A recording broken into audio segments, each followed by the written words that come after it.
Yeah, I think there's been a lot of discussion about that, like what that means, like what's God doing in this season. I've seen a lot of talk about this is God's judgment, right? Like he's upset or he's angry or, he's demanding change or wants change. And I think that's true, but I don't see it as his judgment, actually. I don't think that's what this is.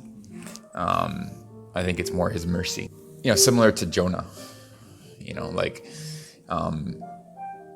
When Jonah's going away from Nineveh, when he's moving away from Nineveh, he's going in the opposite direction of where he's supposed to go, gets on the boat, storm comes, thrown off the boat, the whale, all of that, right? It's easy to see that as God's judgment. But really, God's judgment would be just letting him go away from where God is calling him to be. It was his mercy that God brings the storm because he loves him, he cares for him. He wants him to be in the center of his will. And so in some ways, I think this situation, let's call it a pandemic or a crisis, whatever we're facing in the world.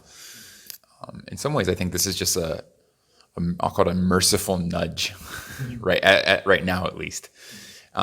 It's an opportunity for us to respond. I think it's really a time for us to really go back and ask ourselves again, like, what is the church, right? Which is a question that really we've been trying to ask and discussing from the very beginning. But even for me, it's caused me after, now 7 years, being here for 7 years in Korea, going back to saying like, okay, in the last 7 years, like how easy it is even for me to get off of that foundational definition of church, that the church is people, that it's not a building, that we can meet in a cafe space like this, you and I, and, can be going through the word together, encouraging each other, challenging each other. And that can, that's discipleship. Like that's what we see Jesus doing with his followers. And so for me, again, I think it's this merciful nudge in this season where we're being forced to have to reevaluate how we've been doing church and what that says about what we believe about the church. All these things that we're not able to do anymore, all these programs within the church that have been shut down, all these ministries that,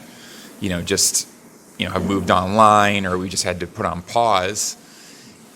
Again, I think it's causing us to think now, okay, like if I've been building a strategy, based on things that are dependent on physical space, physical building, physical location, and everything is centered around that location, is that really what we're called to do and what the church is supposed to be?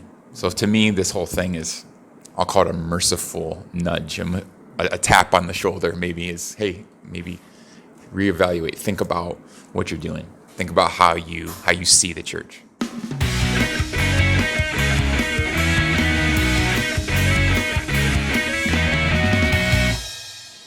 First of all, I would say if you're going to try to plant in this season, the tendency would be like, this is the worst time I could ever plant a church, right? People are out of jobs, so it would be really hard to raise money. It's hard to meet in physical locations because things are always up and down. But first and foremost, I'd start with your family. That's where it starts, in your own home. And so as a planter, if you're not leading your family well, if you're not shepherding and caring for your family, then certainly you're not going to be an effective or long-lasting, planter. So I'd start there and really assess that. And then from there, I think the second step would be to say, like, who has God given me, like, in my circle? Like, who are the people that I naturally have, let's call it peace with, that I naturally have similar vision, similar views with. And then I'd start with that small circle of people, try to cast vision for them. This small group of people, 2, 3, 5, start there, would want to do. And then start to build vision and values within those people first. Don't worry about raising the money first. Don't worry about where you're going to physically meet first. Just start with you. And if you can cast vision to your family and you can cast vision to some friends, then you can start thinking about what it looks like to long-term plant churches, multiply yourself. But if you can't do that in your circle, it's going to be really hard for you to have longevity in church planting. It might be better for you to actually join a church plant first, join somebody else's vision first, rather than try to start your sort of brand new thing if you aren't able to cast vision to your family and to your close circle first. So this is a good time for you to be partnering with other people, I think, as well. Not trying to do it alone, to join with other people who have a similar passion for discipleship, multiplication, and do that together.